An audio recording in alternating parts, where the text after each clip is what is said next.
The views and opinions expressed on the show by the host and her guest do not reflect the views of Johnson & Johnson or its management. Viewer discretion is advised.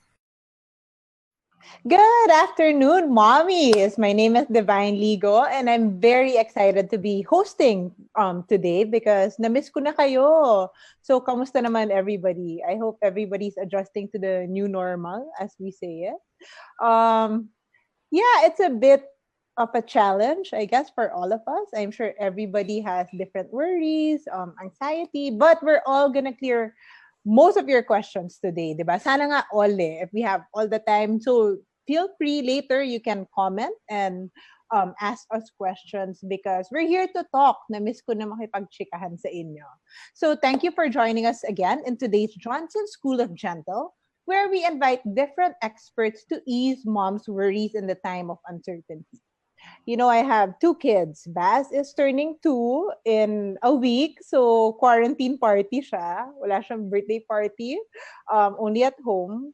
And Blanca naman is 7 months. So, I have technically close to a newborn. Malaki na siya eh. So, hindi na newborn talaga. But, you know, as moms, I think iba-iba yung worry natin. One of my worries for them is that si Blanca, every month dapat yung vaccinations niya, di ba? So I'm skipping some. But the pedia naman reassured me na it's okay as long as, you know, you spend time talaga with your children, you play with them, you cuddle them, you hug them. I think, sabi niya, she's getting all the love that she needs and all the protection that she needs. So today, we're gonna be addressing some of your anxiety because I understand it's a time that can cause more anxiety and confusion to pregnant moms. So sa pregnant moms tayo today. Today's session is all about helping pregnant moms gain back that confidence in her ability to give birth and take care of her child as we share how childbirth preparation has changed in the time of COVID-19. I personally has been, even though I'm not giving birth anytime soon, one of my best friends just gave birth. And so medyo kasama ako sa preparation niya. So I will be able to discuss that. Now she's happy. She gave birth. It's her 5th child. And she's back home with her baby girl, Alpha and Soleil. So yeah, I can guide you guys because medyo back and forth kami for how many weeks, what to do, what preparations to take. I would even call my own OBs and call all of my other friends about what to do, diba? So we're gonna discuss that today. So this is a J&J initiated Facebook Live, and our guest speaker is a J&J hired resource speaker to discuss topics related to this. Today's School of Gentle is very special because Johnson's has partnered with the Pinay Doulas Collective, the Philippines pioneer doula organization. Joining us is a certified birth doula, a LAMAS certified childbirth educator, and a proud member of the Pinay Doulas Collective. So, wala tayong applause today. Ako na lang papalaktak. Let us welcome Rosanna Padua or Doula Ross. Hi, Doula. Hello, Divine. Good afternoon. Good afternoon. Marami akong tanong sa'yo today. Nako, handa tayo dyan. Kamusta rin lahat ng mga mommies na nanonood sa atin, whether pregnant pa or have just given birth? Welcome. You also, di ba? You have a new baby. Oo, Divine. Parang sabay tayo during our pregnancy time. And itong ating year of postpartum year natin, I also have a new baby. 6 months naman siya. So a little bit behind by a month sa'yo. Yes, with Blanca. So I'm sure we're going to do the same thing now, yung worries natin for the kids. Or fresh pa. Fresh pa, diba? Ang mga memories natin ng pregnancy and of course yung giving birth. And we bring that with us, those experiences today sa mga isi-share natin sa mga mommies. Yes. Actually, let's start off with the most basic question, diba? I'm sure a lot of them are also asking, ano ba yung doula? Doktor ba yan? Ano ba siya? What do you exactly do? How do you guide pregnant women? And how do you guide mothers in their journey of pregnancy and giving birth? Right. Yung doula, it's quite new in the Philippines. The term doula. Pero actually, alam mo, meron tayo, di ba, sa isang community, meron tayong auntie, or andun yung isang lola, na parang pagka may buntis, or may bagong panganak, siya yung expert na pinupuntahan ng lahat. Diba? Merong ganun sa mga unit natin. That woman is a doula. Now, in modern times, we are professionally doing this and we are trained. Kagaya ko, I'm a certified birth doula under Doulas of North America, and I am specializing in the Lamaze. So I'm affiliated with Lamaze International. So kami sa Pinay Doulas Collective, we are helping women in their reproductive years, beginning in fertility. So we have the fertility doulas. Then we guide them through their pregnancy and birth, those are the birth doulas. And up to their postpartum and breastfeeding journey. Those are the postpartum doulas. So, yan ang ginagawa namin. So, parang kayo pala yung yung pwedeng ka-text the whole time na pregnant, textmate. Kami yun. Kami yun. Yung parang shoulder to lean on, maaasahan sa information. And we do this with really supporting the women in education. And yung mismong kasama mo kami sa journey mo. Ang inaalagaan namin yung pagdadaanan ng isang nanay. Of course, we work in conjunction with the doctors and midwives, the pediatricians at OBs. Team po kami. I think that's very, very important because honestly, parang, with the internet, there's so much information. Sometimes, naguguluhan na tayo. Ano pa talaga yung totoo sa hindi, yung bawal sa tama, di ba? So, at least today, we will be addressing the top concerns about childbirth preparation. And we have prepared short activities that our pregnant moms can do at home to help you feel less anxious. Because I'm sure ang dami nag-worry ngayon. And have that sense of calm, which will help them lead to a safer labor and birth. So to our viewers, do comment your questions about childbirth preparation and we'll do our best to address them. Huwag kayong mahiya. Magtanong kayo because now is the perfect time to ask because we have an expert with you guys. So again, while you comment, meron pa kaming surprise para sa inyo. At the end of the day, Johnson School of Gentle will be giving away a free pass to one of Pinay Doulas Collective's online classes to one lucky mom who will comment the best question. Ano yun? Doula Ross, can you explain naman? Yes. Syempre, lahat ngayon online na. Pero hindi na kami masyado makapag on-site course. Pero hindi sabihin naman sa operations ng mga moms. So the Pinay Doulas has online support and which is an online childbirth class. It's 3-hour class with one of the doulas. And we teach you the basics. Ano ba yung proseso na pagdadaan ng isang babaeng nanganganak?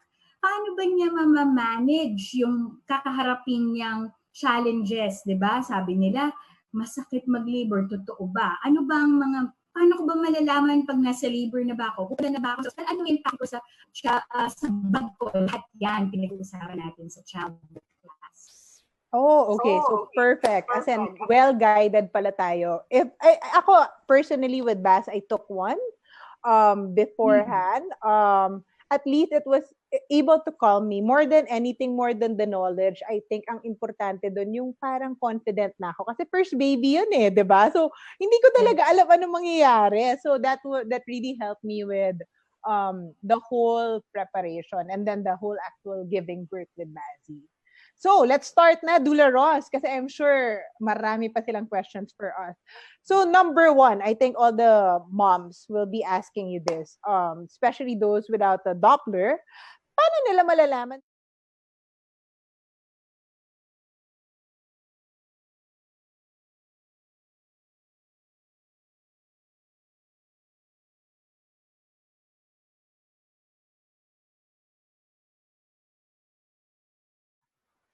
Oo, isa yan. Kasi ang dami nung nami-miss na nila ngayon yung prescribed ng mga OB nila na monthly checks. So, nandun sila sa kaba.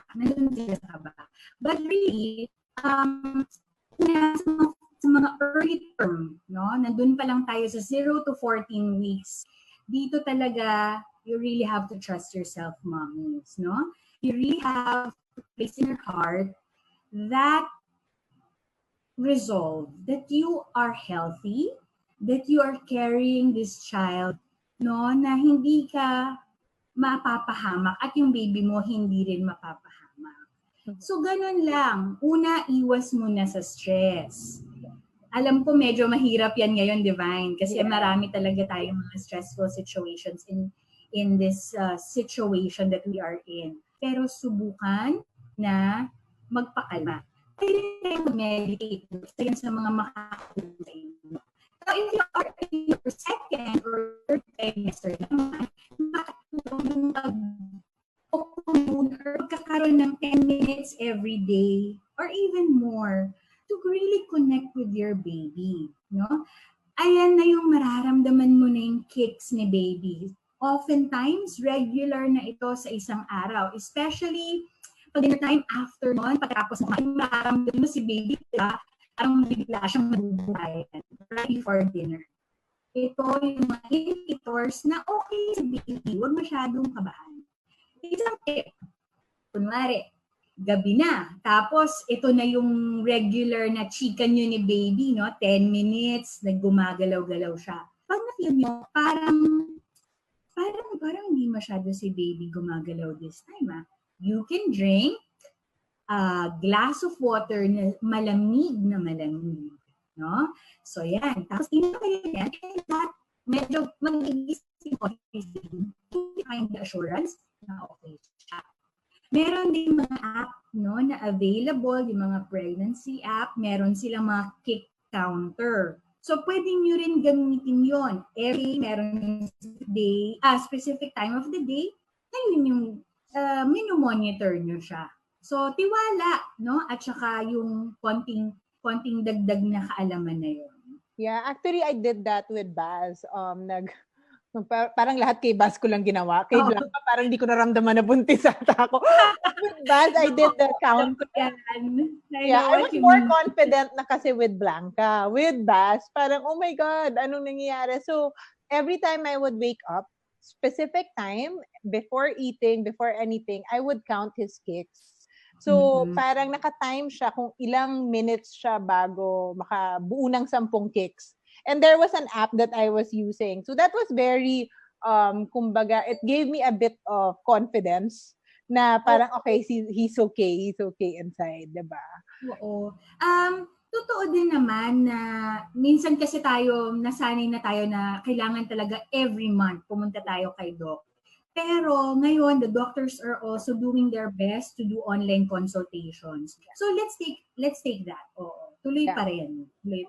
Doula Ross, ito naman. So we're talking about kicks, diba? But what if you're in the first or second trimester? How do you know if your baby is healthy? Kasi nung time na yun, parang hindi pa masyado gumagalaw or you don't feel it yet, right? Oo, hindi mo talaga ma-feel pa. For the first time moms, usually they will feel it around their 19th week, 20th week, ganyan pa lang. Yeah. Tapos yung tiyan, dun mo pa lang, yung iba hindi talaga halata sa una.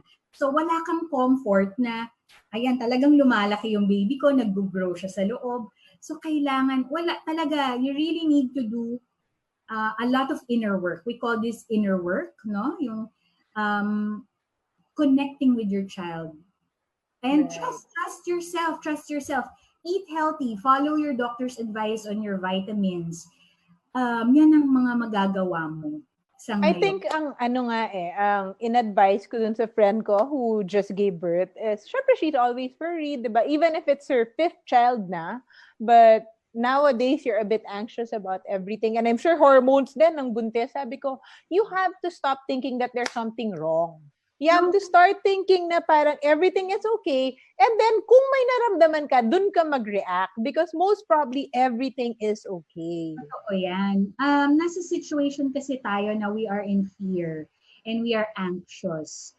So, mommies, Doula Noel, my co-doula, teaches us yung simple techniques of breathing or yung tinatawag niyang deep breathing, no? Up breathing. So, it's like this. We can try this, Divine, together. So, we can just do a deep inhale and slow exhale. And we can think of a bubble na nandito sa tapat ng bibig natin that we are slowly pushing away. Ganun lang. We can do it together. Inhale. exhale. Inhale, exhale. Even just 2 minutes, na straight tayong inhale, exhale, deep inhale and deep exhale. It raises the oxygen levels in our body. It also releases oxytocin, which is the love hormone, the calming hormone. And it also minimizes the stress hormone, cortisol. So 2 minutes straight kang huminga ng malalim. And you can extend this up to 10 minutes, really trying to make a connection with your child. No? Hindi mo man siya physically maramdaman pa. You have to imagine the baby inside your tummy and create that connection, quiet time with your child. Yan ang tip ko, especially sa mga first and second trimester moms, and even, of course, the ones who are in their third trim. Napaka-importante. Actually, even those in the third trimester, this is very important because they're closer to labor, and breathing is everything when it comes to labor. You are right. Yung sinabi ko kanina na up breathing, that is the thing that brings you from start to finish of your labor, no? Yung mga mommies who are really trying their best na ma-achieve yung unmedicated birth, breathing talaga ang nagdadala sa kanila doon. Inhale and exhale, inhale and exhale. Very deep inhale and very slow exhale, following that bubble going out into the air. Wow, okay. So that's a good tip, especially now, it will calm their nerves din diba? Because of the situation we're in. So at least they have something to do every day na to start their day at least na medyo kalmado sila without anxiety and without worries. My next question naman, Doula, is I think we were talking about third trimester moms, ganyan, but ang importante for them also is, ano ba yung position ng baby nila since walang ultrasound?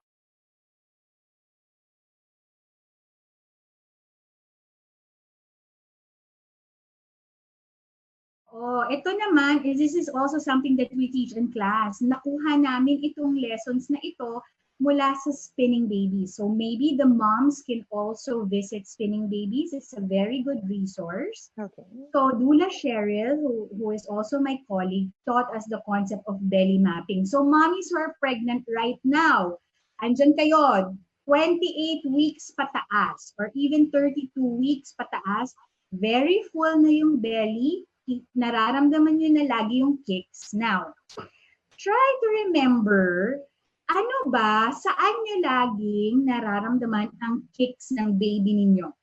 Saan nyo laging nararamdaman? Is it dito sa may right side, malapit sa ribs? Or sa left side, malapit sa ribs? Or is it sa right side, malapit sa hips? Or sa left side, malapit sa hips? Let's say, for example, nararamdaman nyo siya lagi sa right side, sa may ribs, no? I will stand up a little bit, Divine, and I will show them. So here's my baby. So if you feel the kicks mostly here, okay, mostly here, that is your baby kicking you right there. Okay? And then here, on this side, that's the kamay gumagalaw-galaw. Para din siyang kicks, pero mas mahina. No? Mas mahina. Ito, malakas. Now, mommies, kung nandyan ang kicks, try yung kapain yung tummy nyo dito sa may side na to. Dapat, usually, mas matigas siya. Compare nyo dito, medyo mapipindot nyo siya. Mas malalim.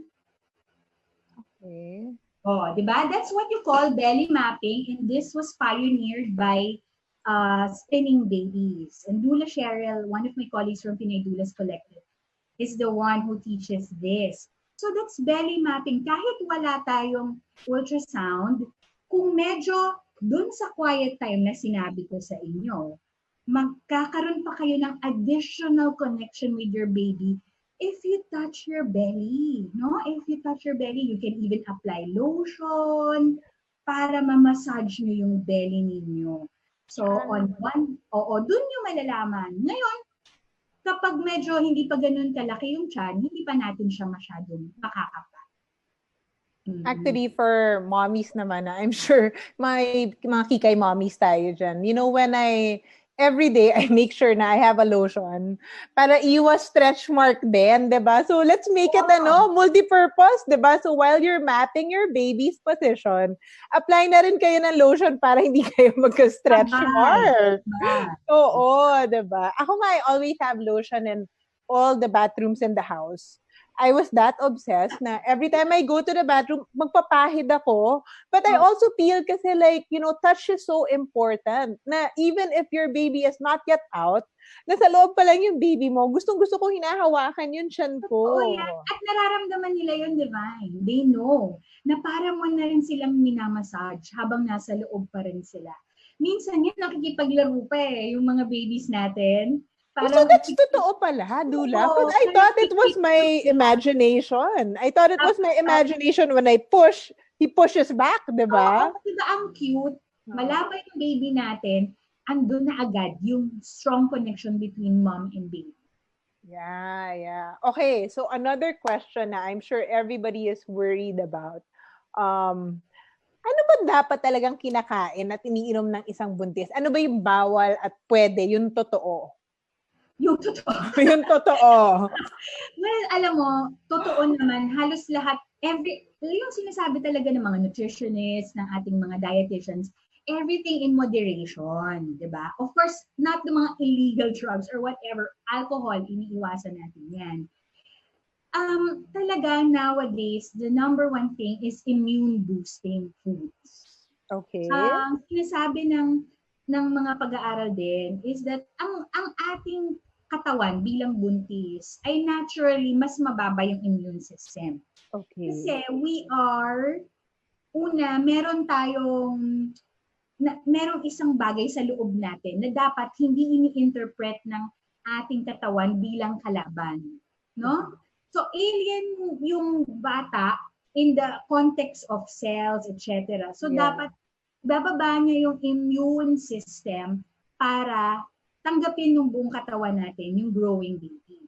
So, dapat magpalakas tayo sa ating immune system. So, nandiyan, lagi na tong advice ngayon, di ba? In the time of COVID-19, yung mga vitamin C, multivitamins, tuloy natin yan lahat. Yung mga binibigay. Probiotics, di ba? Probiotics, yeah. Number one yan, isa yan napakagandang pwedeng idagdag ng mga nanay, yung kanilang gut health alagaan nila, no? So they can take in the form of capsules, in the form of drinks, or in the form of food. Madaming forms ang probiotics. Nakakadagdag din yan na kapag labas ng baby natin, kapag siya ay nanggaling sa mommy na maganda yung gut flora, yung balance of good and bad bacteria, yun din ang gut flora ng baby. So we share the immune system of baby when baby is in the first year of life. So dapat tayo ay maganda yung immune system. I have a question. So I'm gonna run through a couple na we always hear. Coffee, masama hindi? Coffee, generally, meron kasi siyang inaalagaan lang natin. Kasi meron siyang sometimes pinipigilan niya yung absorption ng certain vitamins and minerals. So kapag uminom ka ng coffee, diuretic din siya, naiihi ka lagi. So yung hydration mo, lagi mong dapat babantayan. Okay. So, kung ikaw yung babae na medyo sanay talaga yung katawan mo sa coffee, hindi ka masyadong affected by caffeine, syempre babawasan mo pa rin. Pero maybe 1 cup, the guidance is 1 cup is okay. It's okay. Kung kayang i-avoid, mas maganda. Lalo na nga kasi nag-i-impede siya ng absorption ng certain vitamins and minerals. Okay. Another thing that I always hear, sushi.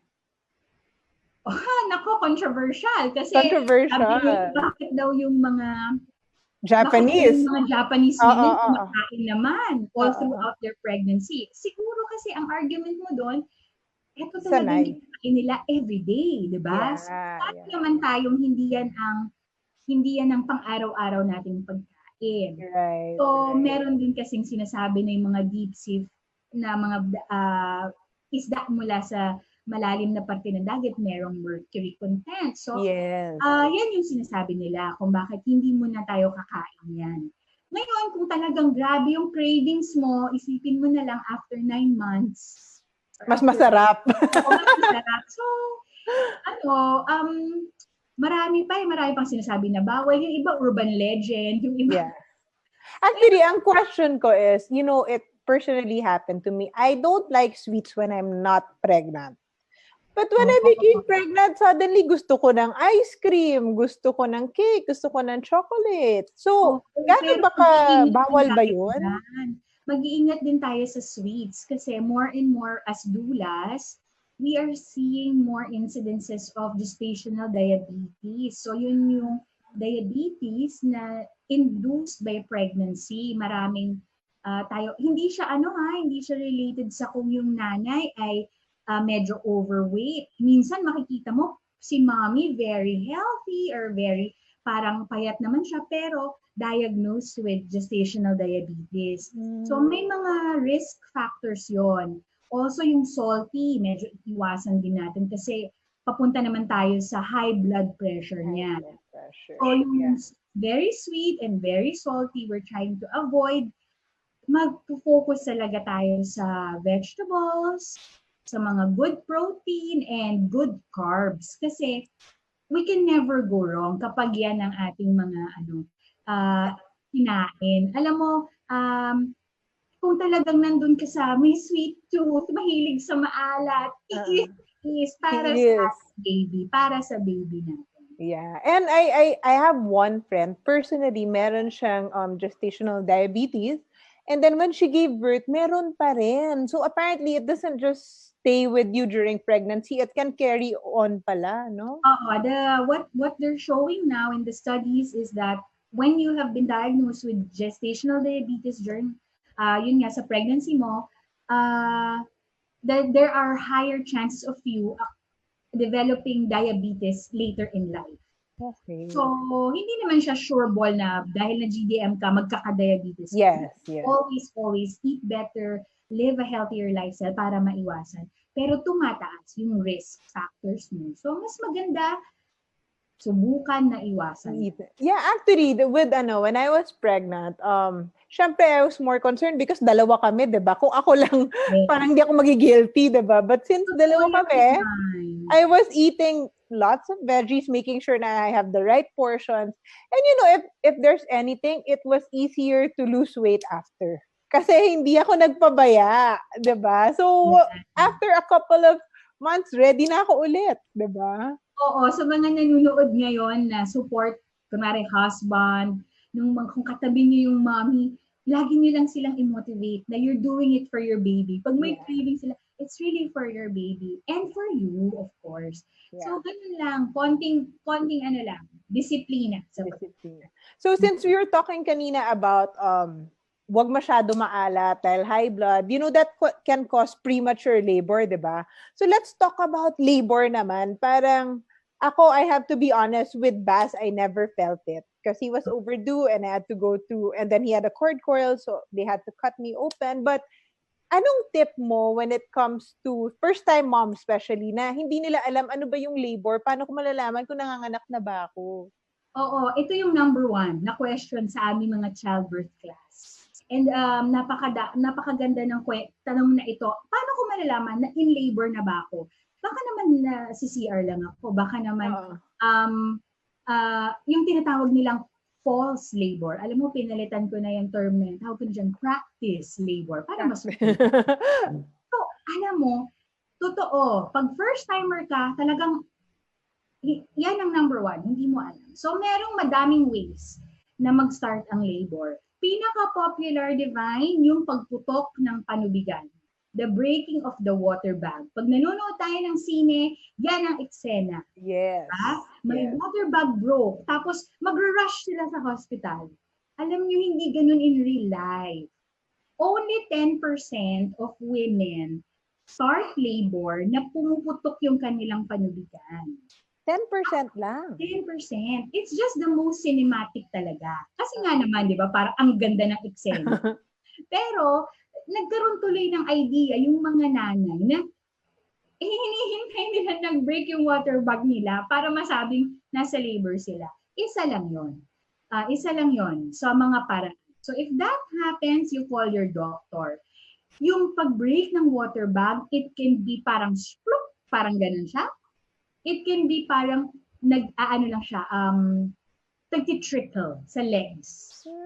Okay, it doesn't have to be like dramatic. Kasi ako, my bag never broke for both kids. So, hindi kailangan splash everywhere, hindi ganyan. Hindi. Oo. Minsan, ano lang, notice mo lang sa iyong underwear na merong parang wetness, no?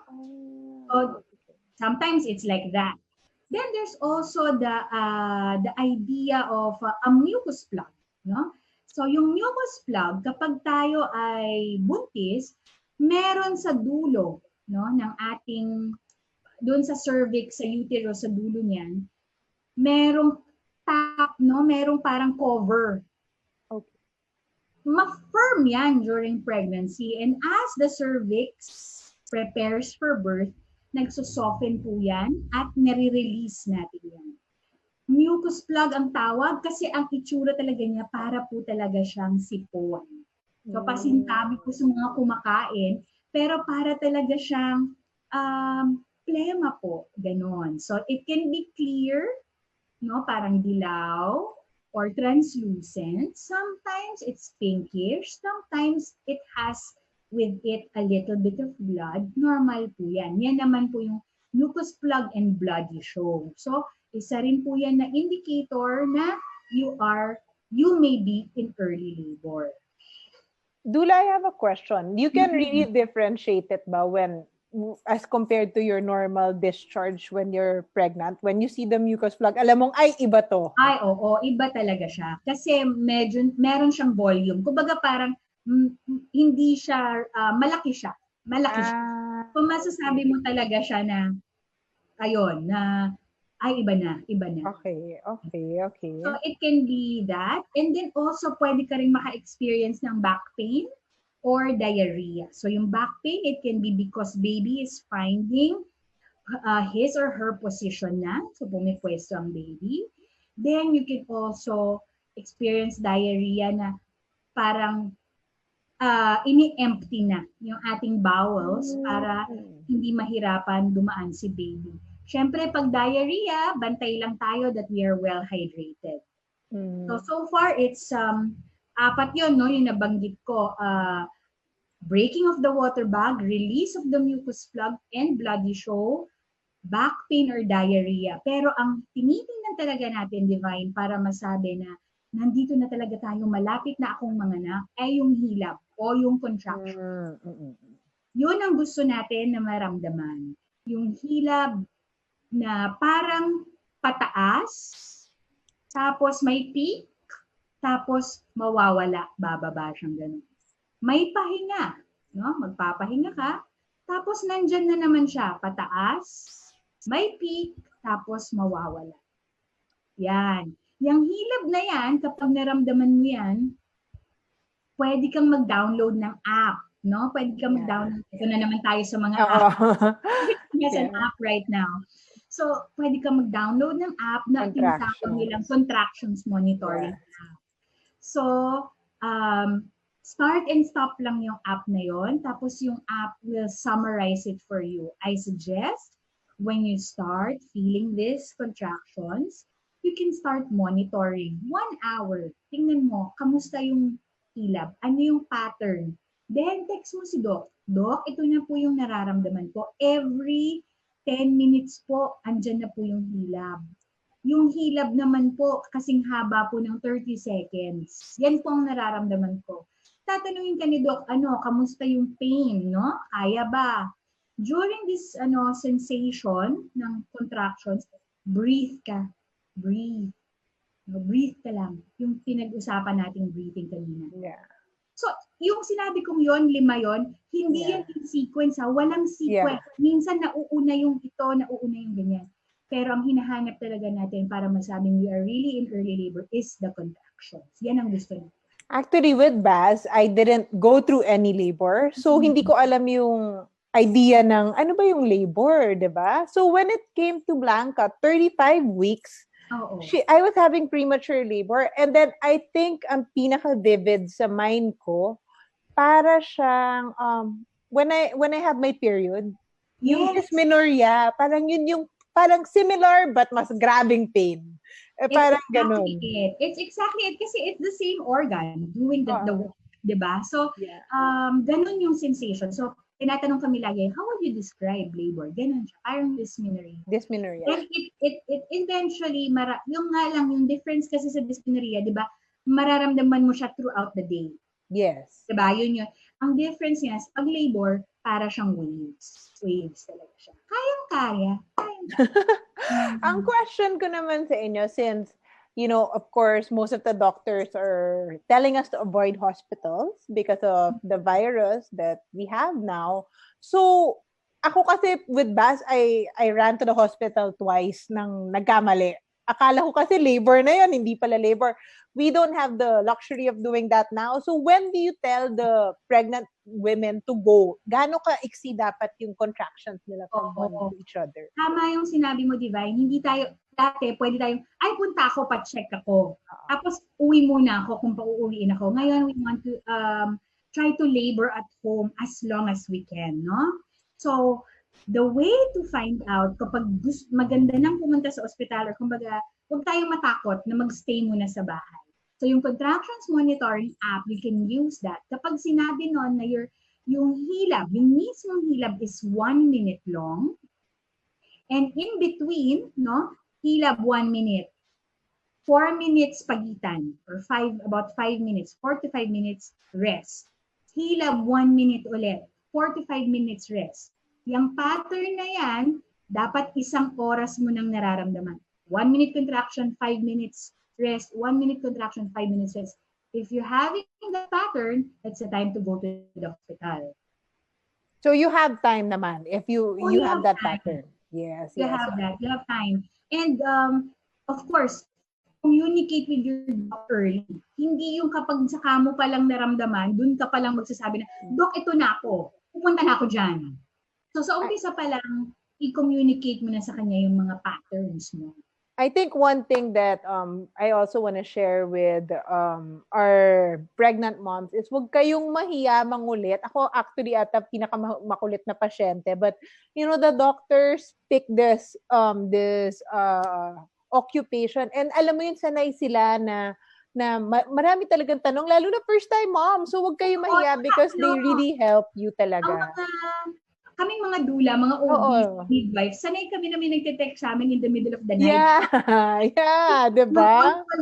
On call live. Kasi ang birth, ito pa Divine, birth usually happens at night.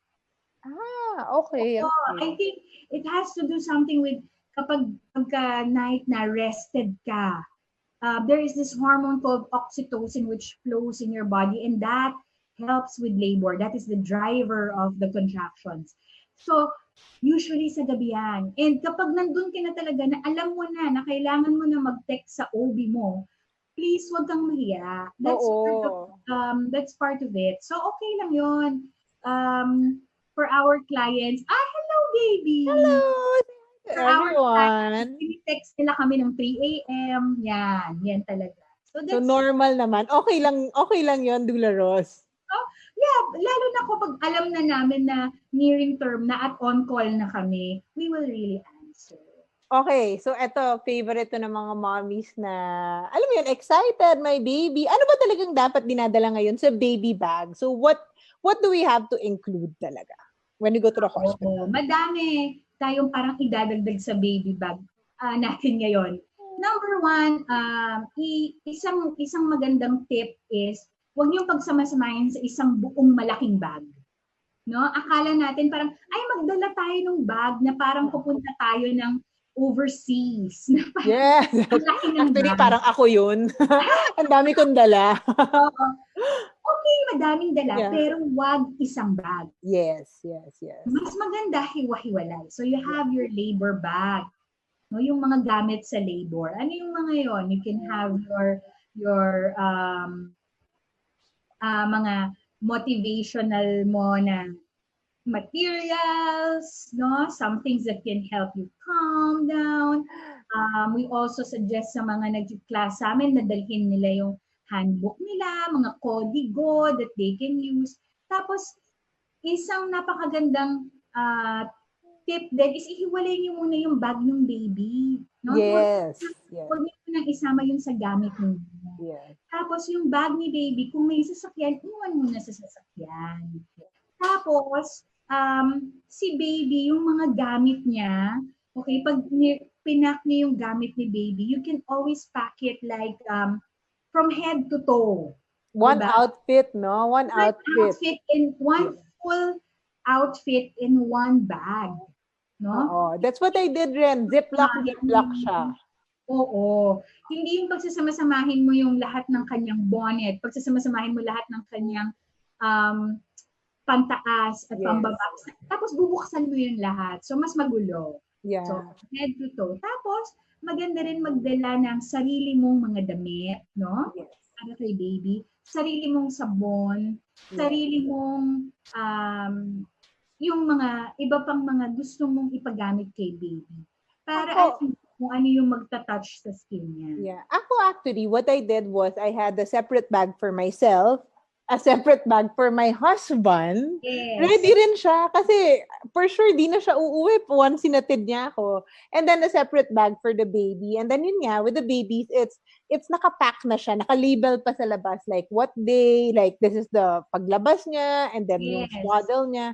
And I tried to avoid all my mittens, my socks, kasi ang dami. So I just had those frog suits, yung buuan na, tsaka a bonnet. Yeah, so it makes them warm, much better, di ba? Very warm. So yung warmth napakahalaga sa ating mga newborns. And then, aside from that, I had a birth plan. And in my birth plan, I also included, with Baz, I wrote down everything. I even spoke to the nurse beforehand sa nursery na, eto yung gagamitin na for panligo ng baby. So, when Baz was born, I already had yung cotton touch na in the bag, the Johnson's cotton touch, ready na. So, when he takes a shower, when they give him a bath, as in ready na talaga na alam na nila. The thing is, with Blanca, kasi nga second kid, parang sinulat ko lang, hindi ko na na-brief yung mga nurses. So, I think they were in a hurry or nakaligtaan lang. They gave her a bath using whatever was there. Ang problem, if you saw her photos in my Instagram nung una, she had lots of rashes. So, buti na lang I shifted back to cotton touch kagad. Kasi, I think hindi siya hiyang or talagang cotton touch kasi halos wala nang, like, ang dami nilang tinanggal na ingredients here eh. That's why it's really good for newborn. So, after I shifted her when we came home, mga 2 days, ayun, nag-clear na yung skin. So, mom should be very specific about what they use for the kids. Kasi mahirap mag-uwi ng may mga rashes. Oo, kawawa din sila. Parang minsan irritate sila and nakakadagdag yun sa worries ng first-time moms. Imagine you're worrying about everything. Tapos, sasabay pa yun. Oo. Tsaka syempre, di ba parang when you come home, tapos feeling mo, oh my God, kailangan ko ba dalhin pa to sa doktor? You know, I was panicking because with Baz, I didn't get that problem. So she came home with rashes talaga. But buti na lang, quickly, after I shifted her to cotton touch, nawala kagad yung mga rashes niya. Okay, let's talk about since I mentioned na rin kanina, birth plan, di ba? That's one of the preparations eh. So how should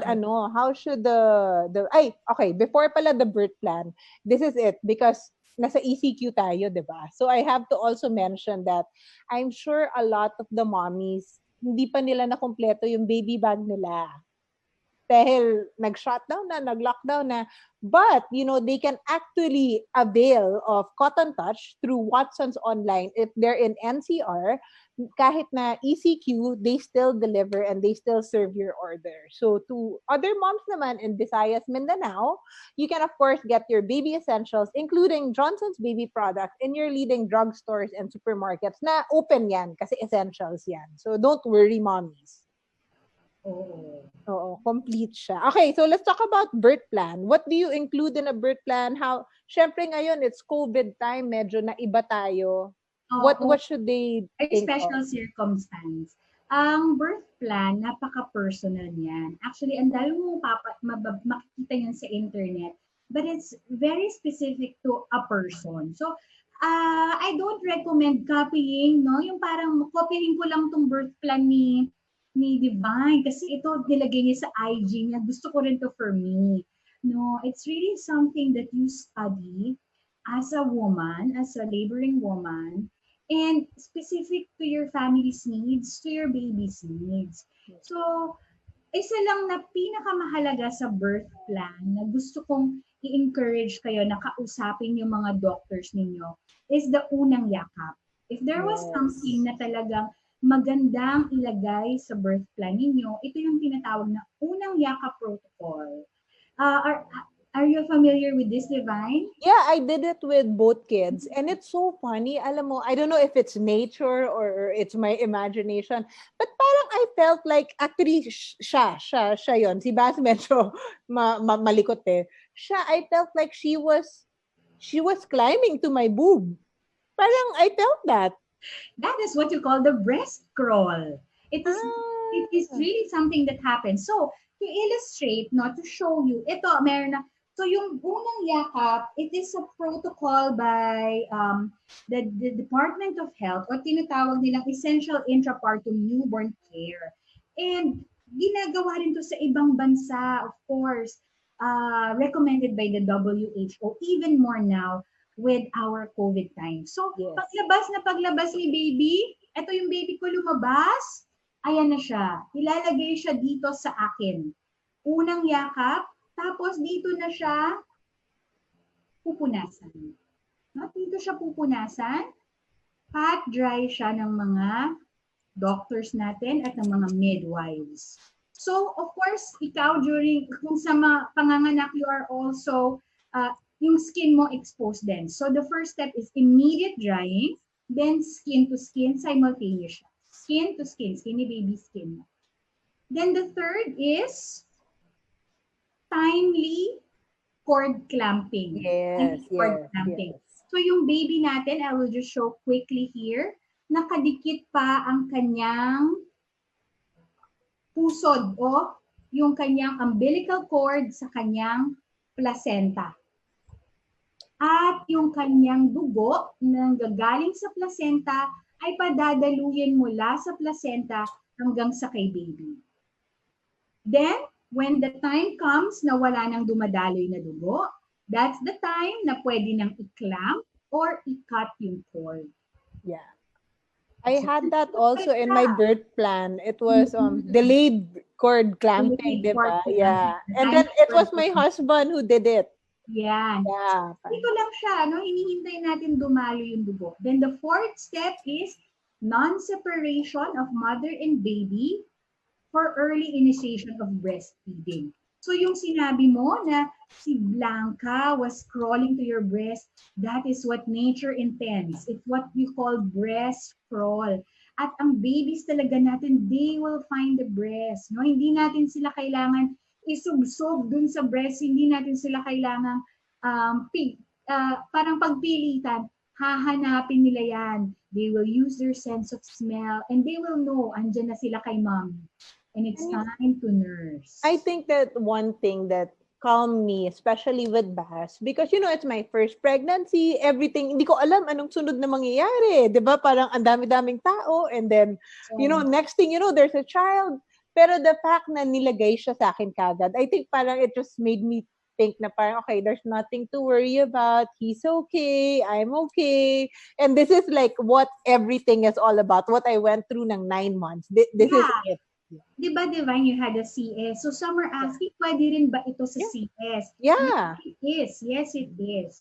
So ginagawa pa rin yan, whether you are vaginal birth or CS birth. Yeah. You put your babies here. I think, it's something that you discuss. Alis na muna siya, kakain siya. It's something that you discuss with your doctor because I discussed everything with my doctor na I want this. And it was my doctor who actually suggested all those kasi, at first medyo hindi ka pa sure, diba? Buti I took a birthing class also. Mm-hmm. So they were able to give me, eto ba yung gusto mo? And anong mga like options that I have. And I wanted the unang yakap very specifically. But pag ikaw naman ay hindi buntis, hindi mo naman talaga alam kung may ganun pala. Hindi. So, ito ay talagang kailangan pinag-uusapan niyo ng doctor niyo. And kung meron kang birth plan, this is, I would say, one of the top things na ilagay mo talaga. I think one more thing that to calm the mothers now, especially, diba, takot sila magpunta ng hospital now dahil because of the virus or something. But, one thing that will really calm you is to talk to your doulas, to your doctors na ano ba yung mga protocols? Dahil hindi tayo makakaikot. Ako with Bas, I had the luxury na nag-hospital tour. Nag-tour pa ako, diba? But I think now that beforehand, may homework din yung moms that they should also, kumbaga, educate themselves beforehand. Like, Doc, paano ba ang mga protocol ngayon? Ganyan. Tama ka. You should, number one, dahil di ka na makapag-tour, keep in close coordination with your doctor. Lagi kang seek ng guidance sa kanya. Siya ang nakakaalam kung lalo na ngayon, nag-iiba-iba ang mga rules. Yeah. Pero isang tip, wag na pong pumunta sa emergency room. Kung kayo nasa labor na, wag nang dumaan sa emergency room. Dumiretso na po sa OB-GYN complex. Yes. Ang isang comfort na nakikita ng mga moms ngayon is talagang pagbuntis ang pumupunta, talagang nakaiwas, ang mga ang OB-GYN, pinoprotektahan talaga ng mga hospitals yung babies and pregnant women. So hindi talaga nagmi-mix, Kung pwede nga lang yatang meron silang separate na mga entrances, ginagawa yan ng ating mga hospitals. I think there are some hospitals with a specific building, di ba, na wala talagang, puro lang doon, puro doon nila nilalagay yung maternity and then the kids. Nag-adjust na rin talaga ang ating mga hospitals. Yeah. I mean, they're also protecting. They know naman, they know how they should protect the patient. So, they were able to rearrange quickly what was needed. And then, of course, yung mask. Patuloy na gumamit ng mask. Ang babies natin talaga, babies below 2 years old and even mga preschoolers, they are not recommended to use the mask. They might suffocate and wag po natin silang gawan ng sarili nilang mask. Hindi po yun ang pop sa kanila. So, ang mommy talaga, ang magsusuot ng mask, yung tinuturo nila sa atin na proper hand washing, paulit-ulit, na yun. Yan lang talaga Doula Ross, I have a question. Kasi parang we kept on emphasizing about unang yakap, ganon. Ano ba talaga yung benefits na nakukuha ng kids with, skin to skin, touch? Ano ba talaga yung exact benefits na nakukuha ng bata from that? Yung mga mommies natin, they can even Google more about what they call kangaroo mother care aside from unang yakap, Okay. Yung talaga, yung babies natin, when they are here with us, in our chest, they feel home. This is their home. So, on the very onset, yung tenga nila nakalapat sa ating puso, maririnig nila yung heartbeat natin. And this is their soundtrack while in the womb. Yeah. Alam nila nandito. They hear our voice. Tayo lang ang kilala nila. So ito, naririnig nila tayo. Ito si mommy ko, I am home. When we touch them, yung probiotics na kinakain natin kanina to create good gut health, creating a good gut flora with our skin is also helping them develop their good gut flora.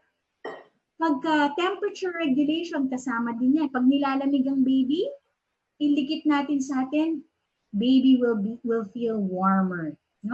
So lahat napakaganda. And then, dito lumalabas yung oxytocin. Oxytocin is the love hormone, the bonding hormone. And lahat to, in continuance sa, parang ini-extend natin yung womb hanggang sa paglabas ng baby. Kung hindi man natin siya hawak, pwede pa rin natin siyang alagaan, skin to skin through massage, through pag pinapaliguan natin siya, even just yung pagbuhat natin siya, lahat yan nakakadagdag sa bonding natin with baby. Actually, one thing that ako personal experience, I have 2 kids, and on IG, because I like posting about my children, about my progress as a mom, about my journey. And one thing na napansin nila, sabi nila, yung mga babies mo hindi iyakin. And I honestly credit that to skin and to touch, because both of my kids, simula newborn, hindi ko sila nilapag. So, andito lang sila. So, I think si Bas and Blanca had that comfort na naririnig yung heartbeat. So, hindi sila talaga masyado nagwawala na kids. They were very calm babies. Even up to now, they're calm babies. Si Bas lang medyo masigaw na dahil toddler na. But Blanca still doesn't cry like matagal. Alam mo yun? I think they were able, yung idea ng touch was able to protect them. And at the same time, I feel like I can credit it kaya with both kids, hindi ako nagka-postpartum.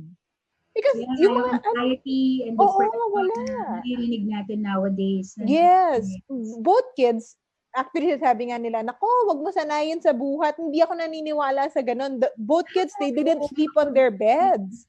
They were just on my chest for the first 3 months of their lives. Sila na nga yung ayaw na sa akin dahil nainita na sila. But then, for the first 3 months of their lives, they were sleeping on me. And I feel like that helped me through postpartum because I never went through postpartum talaga. Yung oxytocin na nasabi ko umiinog sa baby natin, it's also in you, no? Ikaw din, yung release of that love hormone nasa iyo rin. And it's true. When we have that in our bodies, nare-regulate yung ating hormones, maiiwasan natin yung severe baby blues, and that can lead to postpartum depression. I myself can attest to that. Parehas tayo, no? Na walang postpartum. Oo, ano lang, parang yung bata, ano siya, secure na secure. Pagka nandito siya sa atin, secure na secure siya. Moms, I think especially now, the time na everything is so uncertain, I think that's all they need. Your hug, your touch. I think alam mo yon, you don't have to worry so much because ikaw lang talaga yung kailangan ng babies mo. We have phone-in questions pala, Doula. Number 1 is, actually ito, uunahin ko tong question na to. Where can they find the Doula? Well, kami na Pinay Doulas Collective, we're still working. We're still supporting moms even during this time of ECQ. So, they can just message us on our Facebook page and we will gladly answer. No, I had attended the birth just early part of April. So meron pa rin akong nanay na tinulungan during labor, remote. Pero andun pa rin ako sa side. Yeah. So, okay, next one. So, they can go to your Facebook page and shoot you a message Pinay there. Doulas Collective. Pinay Doulas Collective there. So, that's where you can find a doula. So, parang at least meron na rin kayong kachikahan. You don't have to worry. And you calm yourselves. Okay, next question we have. Ano po bang mga exercise na pwede sa preggy para makatulong din sa pagpapatagtag? Oo, yung iniisip kasi nila na dapat matagtag bago ka manganak. Okay. Parang common idea yan. Pero marami po sa YouTube na mga exercises na pregnancy yoga. Generally, lahat naman po ay safe. Lalo na kung yung nagtuturo ay maalam naman. Malalaman nyo naman base sa itsura nila.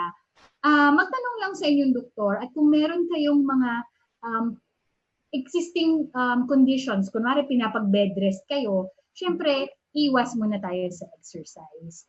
Generally, yung mga walking, kung meron kayong space na mag-walk sa inyong lugar ngayon kahit naka-quarantine, huwag masyadong humiga, no?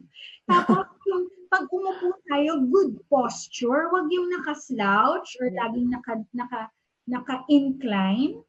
Yun lang naman good posture. Madami.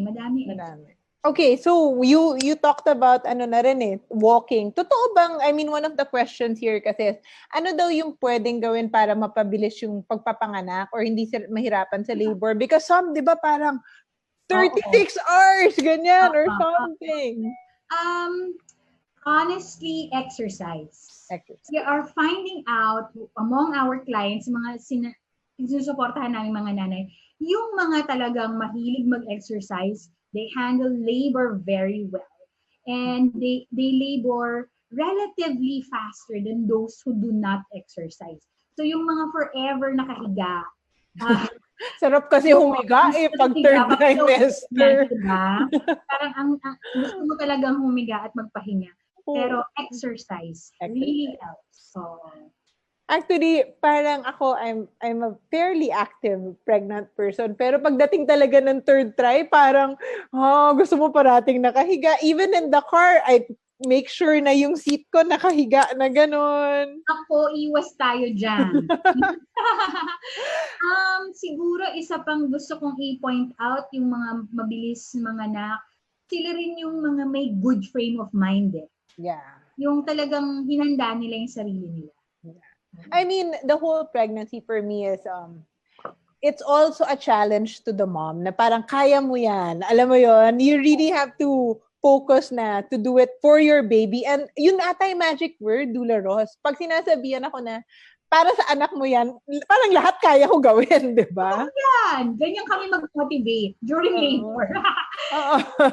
Yung mga gusto na mag-give up. Even when I was giving birth, ganyan din nila ako minotivate ng mga, because I had my doulas when I was giving birth also. Minomotivate nila ako, pag para sa baby, kaya natin lahat. Kaya lahat. Oo. Okay, so this is a question na I think medyo nasagot natin kanina, pero we can go into details. How can we differentiate Braxton Hicks from the real labor? Kasi bukod sa pain, mahirap daw pumunta nga ng ER, di ba? As we were saying kanina, nakakatakot na magpunta-punta ng hospital now. Yung question na yan na-discuss natin, and we also discussed it in the childbirth class at length, pero really, the difference is pattern, no? Consistency and pattern. Braxton Hicks can be on and off for days, walang pattern. Real labor, kahit mahiga ka, kahit matulog ka, nandyan siya. Okay. Yeah, so kanina we also discussed how to maintain a healthy pregnancy. But yun nga, anong pinaka biggest advice mo? Kasi syempre yung mga mommies medyo worried, anxiety, tsaka stress. How do they avoid that now? Anxiety, fear of giving birth, whether may COVID or wala, yung mga women talaga, our generation, medyo fearful tayo sa birth. Kasi wala tayo na i-experience na birth prior to our own. So, isa sa number one na pwede nilang gawin is really to educate themselves. Yeah. Hindi silang mag-childbirth class. Maraming offerings, no? Hindi kami. There are a lot of web, sa YouTube, madami silang mapapanood if they are not, hindi sila makaka-join sa amin. Pero education, no? Always, 94% of women who join childbirth classes feel well-informed in their decisions during childbirth. Yeah. And 91% say that by having this education and this knowledge, their childbirth experience is positive. Because alam nila kung anong nangyayari. Naiintindihan nila what's happening. Right. And you know, with me, actually, I brought my husband with me when I did my childbirth classes. And it's nice because at times na ako yung kinakabahan, siya naman yung matapang because we were both in it together. So at least kumbaga naging steady yung support namin. So it's okay also, you can have your husband there, you can also tell them to. We always say to our students, dapat kasama mo kung sino man yung sasama sa'yo sa labor. Sa hospital. Yung birth partner mo. Most of the time, it's the husband. Sometimes the husband is away, it's the mom, it's the sister. So, lagi kang magsama, no? Yung support person. Okay, so next question is, does breastfeeding reduce the risk of having diabetes postpartum when you had GDP while pregnant? Honestly, I do not have the top of mind. I think yes, but I do not quote any specific study right now. Pero parang mas maganda natin tingnan na kapag ikaw ay nagbe-breastfeed talaga, mas maganda yung madalas sinasabi nila nakakapayat, no? Uy, totoo yun na. I felt my tummy contracting every time I was breastfeeding. So also mas mabilis kang bumalik dun sa pre-pregnancy weight. So therefore, you're also using a lot of your energy for producing the milk. So yung katawan mo talaga very healthy. So malamang I would think yes. It's just that I don't have the exact study right now with me. Okay, question. If nauna daw yung pagputok ng water bag, may time limit ba yun? Parang kailangan ba tumakbo na kagad? Yung pagputok ng water bag, depende siya sa management ng doctors nila. Actually, you have to ask your doctors. Some doctors iba-iba din sila ng management. So mahirap nating sabihin na ito yung standard na within X 1 number hour, oo, ganyan. dapat manganak ka na. So, basta pag nangyari yun sa'yo, communicate with your doctor. It doesn't have to mean na after pumutok yung panubigan, 5 minutes kumakaripas ka na ng takbo papunta sa ospital. Hindi naman. Pero tumawag ka sa doktor mo. Okay, ito techniques naman. Another question is about, meron bang certain childbirth techniques that they should know about para at least easier yung delivery? Yung ando na sila, nakahiga na sila. Like, is there anything that you want to share to help them? Madami, no? Number 1 talaga, before coming into labor, healthy ka. Yung tinuro natin kanina na pagpwesto ng baby, napakaganda na nun eh. Kasi kapag na maganda yung pwesto ng baby mo, generally mas mabilis ang labor. Then, yung website na sinabi kong Spinning Babies, again, with Doula Cheryl as our Spinning Babies guide and certified educator here in the Philippines, sinuturo namin siya. So, tapos doon naman sa breathing mo, tuloy-tuloy ka dun sa magandang breathing. And then, yung pushing din, na kanina nakita ko sa feed, no, marami nagtatanong paano yung pagtire. Ano lang siya eh, imagine mo talaga, para kang yung day-to-day na bawal movement. Yeah. Alam mo, honestly, Divine, pag tinatanong kami, paano ba namin ito practicein yun? Praktisado na kayo! Okay.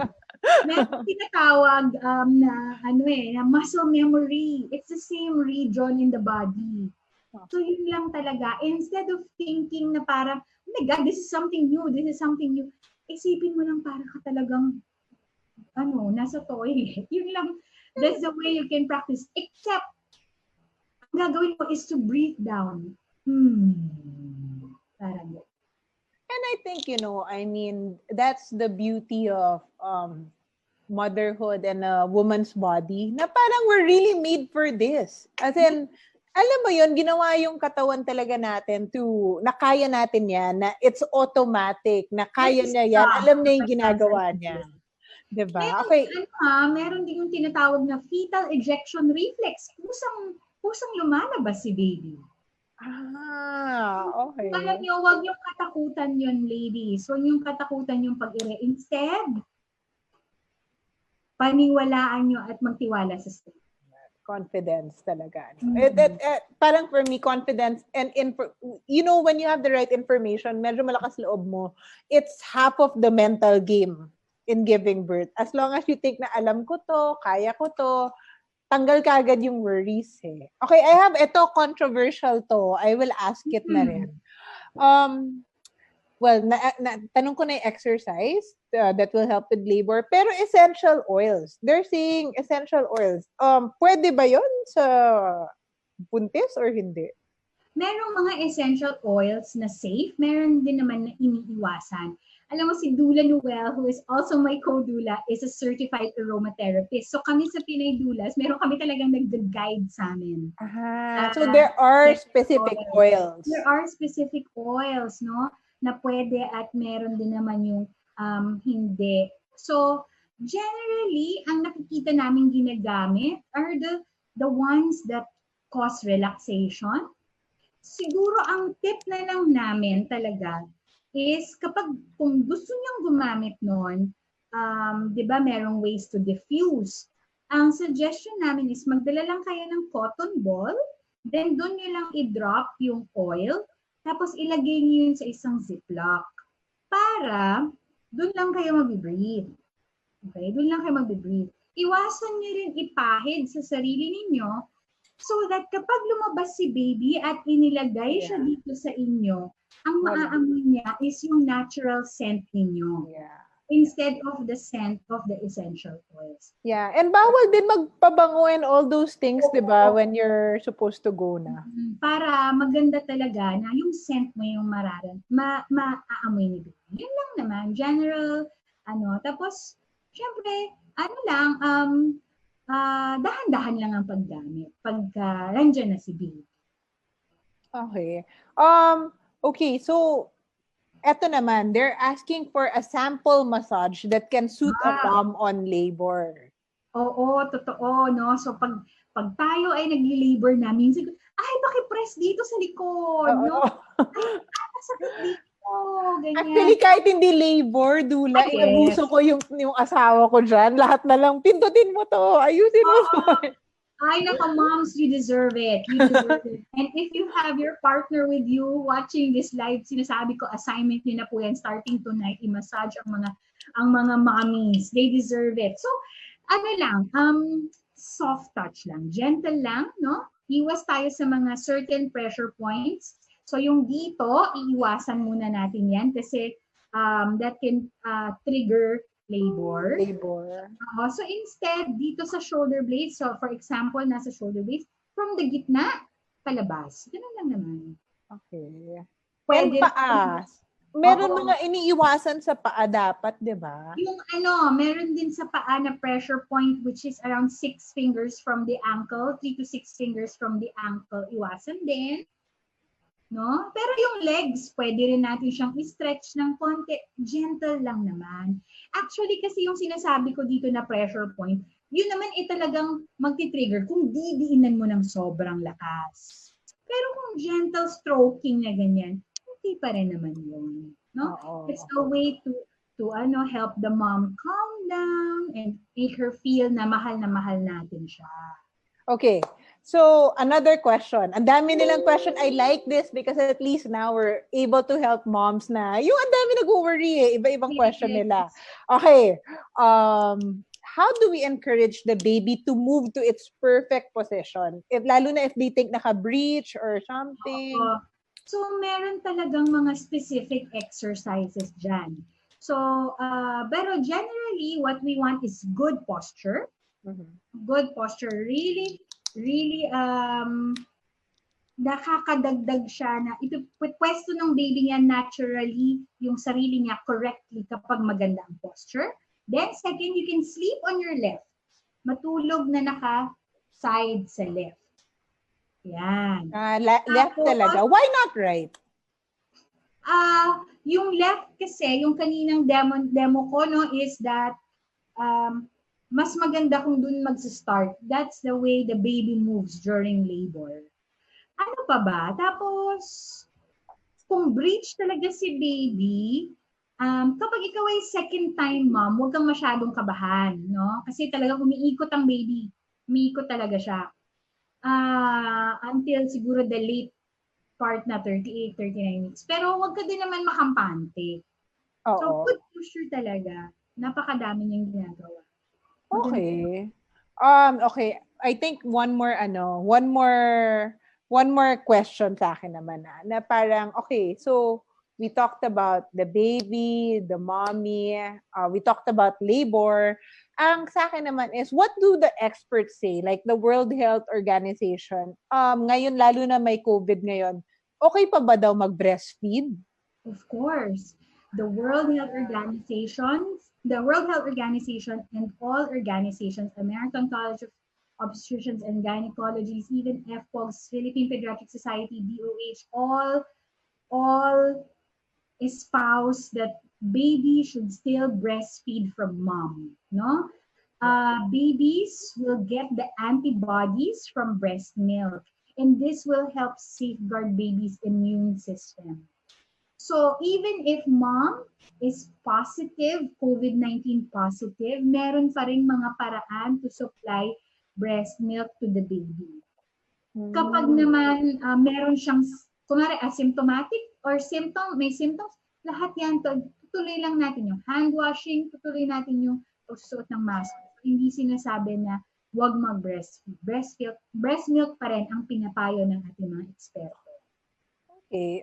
So at least clear tayo doon because I'm sure a lot of them are asking na tuloy ko pa ba yung breastfeeding, yung mga hugging, yung unang yakap, ano kaya sinasabi ng experts about it. So they are all pro, 'di ba? They're pro unang yakap, they're pro hugging, and they're pro breastfeeding newborns, most especially now na may pandemic tayo, 'di ba? So 'di ba? One more thing, ako personal thing sa akin to because I really use this product. Ako, important sa akin na sa babies, diba, aside from spending time, unang yakap, pag uwi natin, na hindi ma-break yung may routine tayo diba? Na hindi natin ma-break yung touch. Kasi some moms, diba, pagdating sa bahay, parang medyo uneasy sila. Ako, I made it na every time I always have parang in the morning after showering, meron siyang massage. Diba? So I use my cotton touch and then I massage the baby. It's a morning. And then sa gabi rin, before siya matulog, after bath, I use na naman massage again because I feel like it's our bonding moment na kami lang. But I feel it also helps them sleep longer at night. I can attest to that. My 7-year-old, I have a 7-year-old. Ay nako, all throughout her life, she's massage. Mamayang gabi, magmamassage din ako sa kanya. Diba? So ako parang one thing na I swear by is that newborns are very delicate, their skin, especially Blanca. Si Bas, I did not encounter that. Si Bas was a bit medyo rugged parang kahit ano pwede. And then pagdating kay Blanca, parang konting init, namumula siya, everything. So I really had to stick with cotton touch because ito talaga yung pinaka-best in hypoallergenic care, especially for newborn with sensitive skin. Diba? And important kasi yung touch namin. So, pag nagpapaligo kami, I don't have to worry na, alam mo yun, nasasaktan yung skin niya. They're kids, they can't talk. So, at least by using cotton touch lotion and bath, I know that I'm giving them the best, diba? The best hypoallergenic care that I could have. I could for my baby. So, yeah, ako personal favorite ko siya. I mean, I like a lot of the Johnson's line, but I have to be, my favoritism ako, cotton touch talaga. Kasi, mabango din siya. Lalo na yung toddler ko na pawisin na. Oo, alam mo, Divine, yung benefit not just for the kids, it's also for us. When we massage your babies, when we take time to be with them, no distractions, the benefit para sa atin, talagang ayan, lumalabas talaga yung ating maternal instinct, lumalabas talaga yung ating maternal love. And hindi yan masusuklian. That's something that we develop over time. And our babies, sila yung nagbe-benefit dyan. Honestly, I mean, I have to be real sa inyo. When you have a newborn, they don't talk. Di kayo nakakapag-bonding ng chikahan. Hindi kayo, I mean, wala pa silang ganun. Most of the time, they don't even do anything. To be honest, di ba? Parang nisip ko nga when I brought Bas home, because first baby, ganito lang ba siya? Andyan lang ba siya? Wala siyang ginagawa masyado. But I feel like our bonding, like yung nagiging feel ko talaga na naging nanay ako when we're always touching or when alam mo yun, when he's on me, when he's hugging me. Alam mo, hindi lang tayong mga mommies. Pati yung mga daddies, they can do the massage themselves, no? Yeah. Ang laki-laki din ng benefit ng magiging bonding sa kanila. Sila mismo will get the mother's instinct, no? Na sinasabi, o yung parents, gumagana talaga yung yung attachment mo dun sa bata when you do these kinds of activities. Yeah. Important siya. Samahan mo pa ng kakantahan mo siya, samahan mo pa ng talagang eye to eye kayo, tapos makikilala ka talaga ng baby mo, yung boses mo, makikilala niya. Napakahalaga nun. Let's not take for granted yung mga ganong moments na ngayong ECQ, yan yung mga the things that we are thankful for. Kasi yung mga mommies natin, they have, kumbaga, kung nag-extend na yung maternity leave, paternity leave, we're still with our babies. And we just have to be thankful for that. And these are opportunities that we can do. Pagpaliguan natin yung mga babies, tapos anuhan natin yung massage natin sila. Napakagandang bonding time. Actually, sabi ko nga, there's always a silver lining. O, diba, Katriona? There's always a silver lining with the situation because sabi ko, alam mo na, wala akong namimiss na milestone. Because, when it was normal, I had to go to work. Sometimes I would do day trips to Manila, ganyan. I mean, the whole day, wala ako, araw-gabi. Parang, I leave at 5 a.m., I get home midnight na. So, hindi ko nakikita. I miss some milestones now. We're here, 24 hours kami magkasama. Wala akong namimiss. And I'm so happy that I'm seeing how yung first scroll ni Blanca, as in wala talagang lahat nakikita mo. You see how they're growing up right before your eyes. Yan lang talaga ang ating papanghawakan at this point. Kasi lahat tayo stressed and anxious, pero we just have to find a silver lining kahit papaano, diba? Okay, wait. Ito last question tayo. Bakit po pag nakatihaya ako, dun ko nararamdaman si baby na malikot, na parang alon po. Pero pag nakatagilid ako, di ko nararamdaman galaw niya. Pag nakatihaya lang ako, dun siya active. 18 weeks po siya, 18 weeks and 4 days. And sabi mo po, breech siya. Yung 18 weeks and 14 days at nag-ano siya, parang tinry niya yung exercise natin kanina, na nag-belly mapping siya. Okay lang yun kasi maaga pa naman. Ganun talaga si baby. At 18 weeks and 4 days, ikot pa yan, masyadong active pa si baby. That's okay. Yung positioning na malikot pag nakatihaya at medyo hindi gumagalaw pag nakatagilid, wala naman akong scientific na sagot dyan. Ganun lang talaga yung gusto ng baby mo. And that's a good thing that you have observed. Ibig sabihin ngayon pa lang, napapansin mo na yung mga gusto ng galaw, baby. Oo. May preference. Oo, so that's good. Kasi walang tama, walang mali. It's really you now observing this and really creating a connection with your child. That's good. Even Actually, 18 weeks. With the second child, I realized na, akala ko kasi, wala yan, pareho lang yan. It's so different. They're different people talaga. Even in the womb, they're different.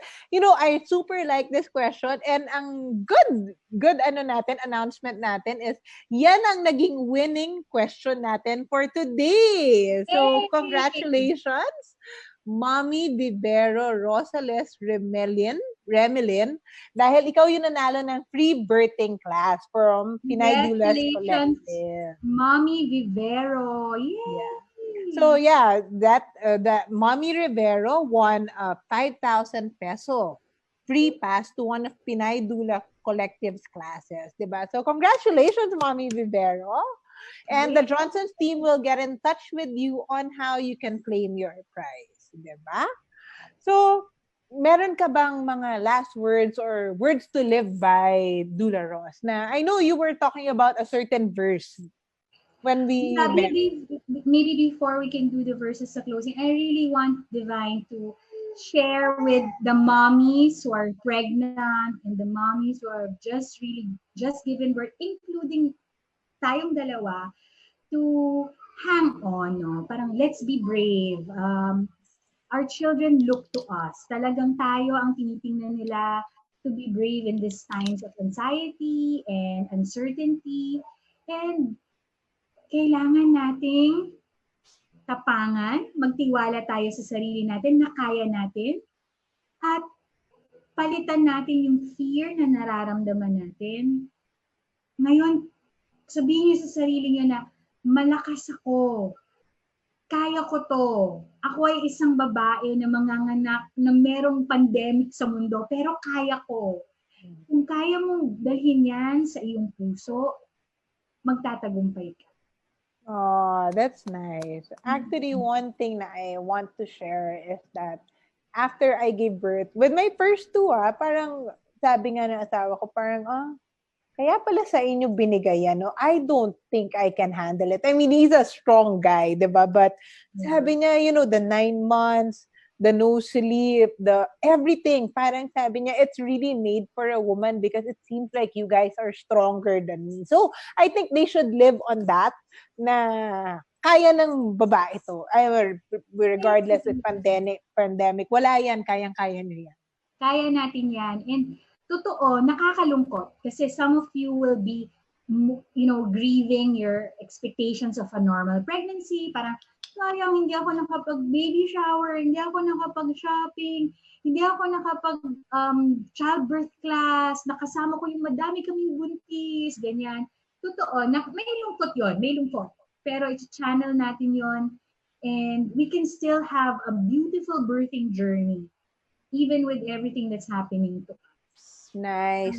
Do you want to share your verse? I got so intrigued by it. I think it's something that can help the mommies. mommies who are watching now, I'd like you to put your hand to your heart and also on your belly. Perhaps one hand to your heart and on your belly. For those of you who have already given birth, if you have your child with you, you can hug your child. Daddies, partners who are watching with us right now, yakapin natin ang mga mommies, no? Let's put our arms around them. And I will read the verse. You can close your eyes. Into my will, let there pour strength. Into my feeling, let there flow warmth. Into my thinking, let there shine light. That I may nurture this child with enlightened purpose, caring with heart's love, and bringing wisdom into all things. Oh, that's nice. It's something that they can recite. Maybe we can post it on our Johnson's page, no? Para they can keep on reciting it and they can maybe print something. I did that when I was pregnant, and even now with my child, with all this uncertainty, every morning, yan, may-recite ko yung verse na yan to myself. So I will be ready. I will be ready for my mommy duties. And it keeps me calm, it keeps me grounded. You lotion. Sorry, nangungulit. Gusto niya mag-lotion. He likes doing this because, yeah. Alam niya. Oh, marunong mag-lotion yan. Oh, how about your arms? How about your arms? There. Sanay na sanay yan. So, thank you so much, Doula Ross, for joining us today. I mean, thank you to everybody in Pinoy Doulas Collective for making today's Johnson School of Gentle session happen. To our viewers, thank you so much for joining us. I had so much fun. Nag-extend na nga kami sa kadaldala namin. Thank you for having us and for your trust. We're always here for the moms, even during this time of uncertainty. Araw-araw ako may kausap na buntis, and that is really our role.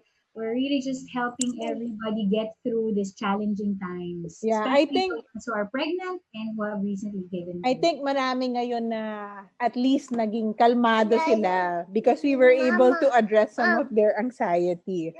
So yeah, gusto niya mag-lotion din ako. Ayan. So watch out for more Johnson School of Gentle sessions because my fellow Johnson's Mombassadors, Bianca Gonzalez, Sab Magalona, and Kylie Padilla will be joining us soon. And I will be hosting a couple more sessions for you guys.